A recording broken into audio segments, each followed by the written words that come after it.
for the second time in a month. And joining us now live from the scene is Alan Murrell. Alan, I believe the flood peak is due about now. Yes, George, the floodwaters here at Two Wells at least should reach their peak in about the next half hour, but that doesn't mean the heartbreak will be over, because those floodwaters will spread out around the very flat floodplain around here. Premier Lynn Arnold has just arrived for a briefing on the situation, and frankly things look like they'll get worse before they get better. Many locals say it's the worst flooding to hit the area in 100 years. The Gawler and Two Wells areas, still recovering from last month's floods, were deluged again overnight, 25 millimetres of rain falling in 24 hours. By 3 o'clock this morning, the Gawler River had peaked at Gawler at twice the September flood level, 300 cubic metres of water passing every second.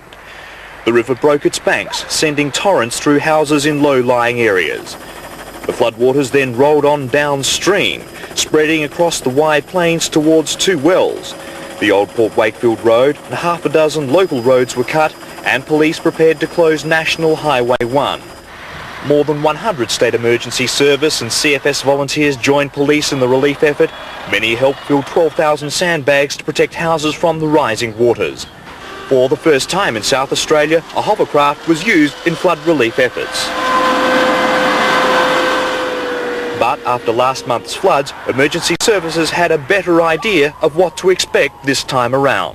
I'm very satisfied that all of the organisations, both voluntary and permanent, are doing an excellent job here and actually responding and perhaps on top of it at this stage anyway. Even so, many people had to be evacuated, taking with them only the clothes they were wearing. They registered for emergency help in a relief station set up in a hall at Two Wells. Well, it's very disruptive for the family. It's a severe crisis. It can leave them short of cash, short of food. It's the real personal needs that we're trying to address here. And joining us now is Senior Sergeant Ken Gunn from Police Media Liaison. And Ken, what is the latest with the floodwaters? At the moment, we're a little bit worried just outside of town here at Two Wells. Apparently about 2 kilometres down the road is where the water has reached. In other words, it's spread out on a plain of about 6 kilometres from the Gawler River itself. At the moment, we're attempting diversionary tactics at that particular point, and hopefully that'll stop it from coming any further towards Two Wells. Well, what's happening with the number of houses that might have been flooded out, hit by floodwaters? Right, well, 3 things are actually happening, I suppose. Firstly, in the first attempt, SES and CFS volunteers are attempting to sandbag as many of the houses as they possibly can and help the owners as much as they can. Secondly, we have a very well set up organisation here with FACS who are providing whatever sort of support they can give those families in the way of comfort and care. And thirdly, we are monitoring the situation as well we can. Nightfall coming on, and of course that compounds the problem as far as the rescue people are concerned, but we're attempting to get all of those things to work. Okay, thank you very much, and back to you, George. Thank you very much, and we'll cross back to Two Wells and Alan Murrell in half an hour from now. A teenage boy is thankful to be alive tonight after spending almost 3 hours clinging to a rope in the raging North Para River. 15-year-old David Allen was plucked to safety in a dramatic helicopter rescue. After clinging to a rope in the dark and cold as a torrent raged around him, 15-year-old David Allen is winched to safety. Suffering extreme hypothermia and shock, he's helped by rescuers to a waiting ambulance crew. David was walking along the North Para River with friends when he slipped over the cliff and was swept downstream. His father was one of the first on the scene. We tied ropes around him and tried to drag him up, but the cliff just kept on falling down on top of him. We realised it was a hopeless situation and we'd have to get professional help. That help came from the Rescue 1 helicopter and the Star Force. I could just see that 20 tonnes of cliff just, going to fall on him any minute. It was just nerve-wracking. I've never been keener to get a patient in my hands than this fellow tonight. He's a very lucky young man. Today, although tired from his ordeal, David agrees. The first bit I was worried about was being washed in, then I had the ropes, and then I was worried about mud falling on my head and knocking me out, and then it wouldn't have been much good. If the rescue wasn't enough for emergency services north of the city, they also had the rising rivers to contend with. To these people, it was their worst nightmare come true. Just 3 weeks ago, their homes were threatened by the swollen Gawler River. Last night, that threat became a reality. The rapidly rising river caught everyone by surprise. 70 people were evacuated throughout the night. The owners of this house are holidaying in Queensland. As a precaution, their home was sandbagged, and it was just in time. Within minutes, the house was swamped. Across the road, a similar story. If you find that the water does go inside, you're going to have to shut your power down if it gets close to the low power points, right? Yeah. This shed at the Hillier Caravan Park, another casualty. These ducks were happy, their owners weren't. CFS members, locals and those who just wanted to help. They worked tirelessly throughout the night in their battle against the elements. But as day broke, the true extent of the damage was revealed. The community spirit at flood-bound Two Wells has been, in a word, remarkable. Residents have banded together to help each other wherever possible. Sabra Lane reports. Some homeowners left early, well before the waters lapped at their doorsteps. This home came within 4 inches of the last flood. The owners and neighbours worked solidly all morning, endeavouring to keep the rapids out. It's certainly going to be, well, a lot more damage. How much in your cabin? We can only just wait and see. We've got a bit of time on our side. So we get stuck into it. Who knows, we just might win. For Maureen Roberts, it was just so unfair. She and her family were victims a month ago. Last week, they just relayed new carpets. Oh, we're digging, filling up sandbags and everything this morning. It just, once it came, went right through. It just banged on. If it had come slowly, then the sand would have had a bit of time to soak in or however it goes. But many of the residents affected by today's flooding were considered the lucky ones just 3 weeks ago. Now they have to come to terms with the heartbreak and despair. Belongings are moved to higher ground and precious possessions out of harm's way while homeowners stay put. Well, we have to because we've got to try and protect this house now.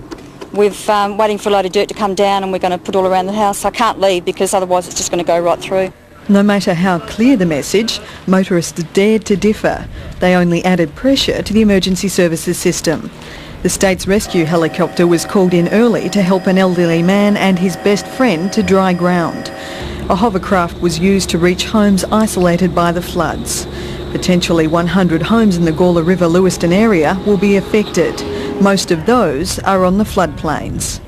People that have sort of built on land have done so not really knowing the potential of the floods, not having seen what floods can do out here.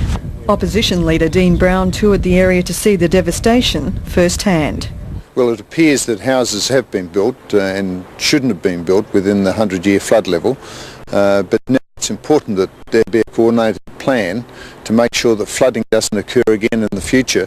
That's little comfort tonight for the many families left homeless by the rising waters.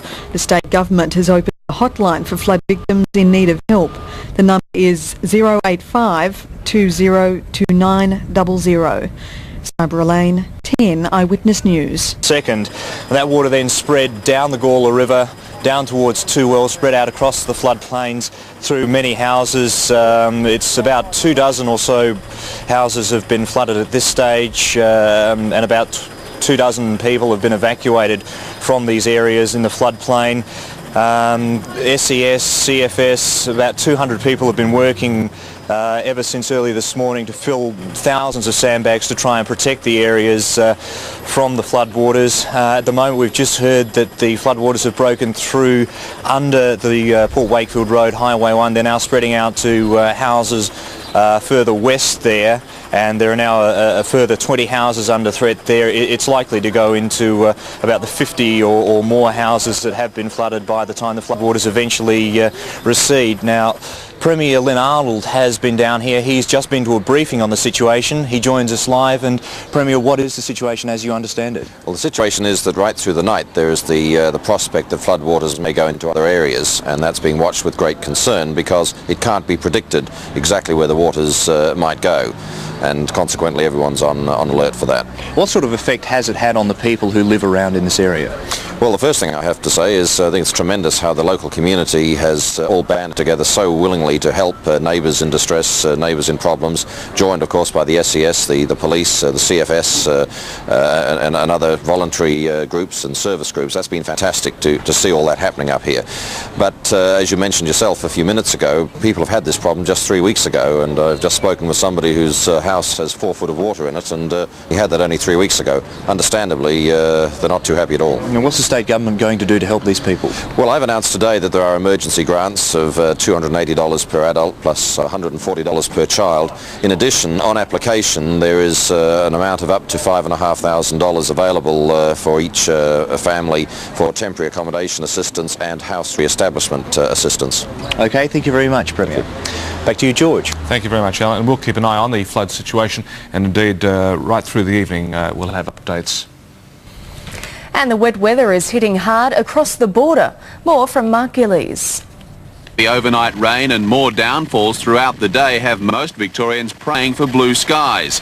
Like an overfull sponge, widespread areas of the state are sodden, and rivers are breaking their banks, causing minor flooding from Hamilton in the west to Omeo in the east. At Tacoma, the unseasonal conditions brought down trees and caused disruption to rail services. Elsewhere, huge gum trees just collapsed into the floodwaters as tons of soil are washed towards the bay. Our reservoirs are overflowing, and still the Bureau says there's more to come. Well, I'm afraid the news is not good. It looks as if the at least average and most probably above average rainfall is going to continue right through for the next 3 months into December. So the outlook's not too good, I'm afraid, for fine conditions. And if all this rain is making you feel depressed, you're not alone. Psychologist Tim Watson-Munro says you have every reason to feel that way. It's not all in their heads. There's a condition known as SADS, or seasonal affective disorder as it's described, which suggests that some people in the community have a tendency to become depressed if they have an insufficiency of ultraviolet radiation. Mark Gillies, 10 Eyewitness News. Was again pouring across the Adelaide Plains. One victim nearly drowned in the raging torrent. And a desperate search for clues in the Rihanna Barrow abduction. Good evening. Scores of people have been evacuated and dozens of homes have been inundated, with floodwaters ravaging the plains north of Adelaide. Some emergency workers have been amid the chaos for 24 hours trying to limit the damage and save lives. But not its ferocity. Also, they're tired, thoroughly exhausted after a month of fighting similar floods. But this was the Big Daddy, stretching 8 kilometres around and up to 2 metres deep. It was like a domino effect from the Gawler River west as the water broke the banks. After saving the animals and moving out the furniture, families simply waited for their turn to go under. How do you stop billions of gallons of water? Still, what do you do? This pregnant mum and her 2 children were forced to leave. And what were you told? We had to wait inside. And someone would come and evacuate you? Yeah. It's not very pleasant, is it? Mm. Be careful with the current because it's really bloody, it's really strong. You're only getting nappies running, so... Right. Several householders have refused to leave their homes, and of course there's nothing we can do about that. If they don't want to leave, well, we just have to keep our eye on them unless we have to get them out. But present indications are they're staying. It's hard to imagine how helpless this community feels, frustrated too, but mostly disillusioned that nature keeps picking on them. It's heartbreaking. Like last flood, we got a lot of water, but this is absolutely awesome. Emergency workers say it's not going to get much better throughout the night. The river has peaked, but it will keep flowing and savaging everything in its wake for hours yet. The damage bill will run into millions of dollars. Dixie Marshall, 7 Nightly News. The alarm bells began ringing much earlier in the day as the Gawler River peaked at the Gawler Junction at a massive 8 metres. Water flow was half as much again as the floods of last month, and for many residents it was a case of salvaging what they could. Homes just west of Gawler were high and dry at midnight last night when the river was supposed to reach its peak. A lot of farmers went to sleep thinking the worst had passed, But 4 hours later, the Country Fire Service came knocking at their front doors. Within an hour it was up and would have come up 20-30 feet I suppose. The CFS guys just came in and said get out quick. We've lost everything in the house by the look of it, including all my sister's wedding presents or whatever, plus all the photos, anything else that was in the house. The Rescue 1 helicopter scanned heavily flooded areas for others who'd been trapped by the deluge. At one point it swooped down to pluck an invalid pensioner and his trusty dog to safety. Their home was surrounded by quickly rising water.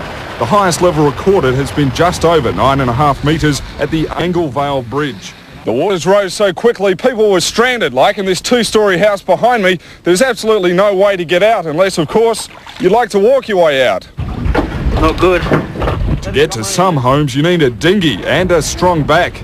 Neville Gent spent $200,000 building his house 4 years ago. He's got the best insurance money can buy, but when he called his broker early this morning... He said you can insure a house on top of a hill that won't get flooded for flood. You know, they're a bunch of arseholes and just take your money. Now you find out you're not covered for... If we were told at 8 o'clock or 9 o'clock last night we could have emptied houses in the street. And, you know, fair enough, they're volunteers and they're good blokes, but someone's not organised. Not everyone sits and listens to wireless and watches television all day. Some of us have got to work too. Crop damage will be running in the tens of thousands of dollars, while stock losses haven't yet been counted. Horses have been swimming over barbed wire fences to escape drowning. Water levels around Gawler are slowly dropping, but it's expected to be days before the floods completely subside. Peter Caldecott, 7 Nightly News. The state government set up a one-stop shop at the Institute building at Two Wells to help people affected by the floods. There's also a help hotline. The number for the hotline is 085 20 2900. That's 085 20 2900.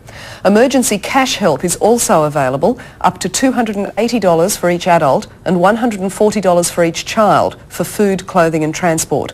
Grants of up to $5,600 are available for temporary living expenses and re-establishment of homes.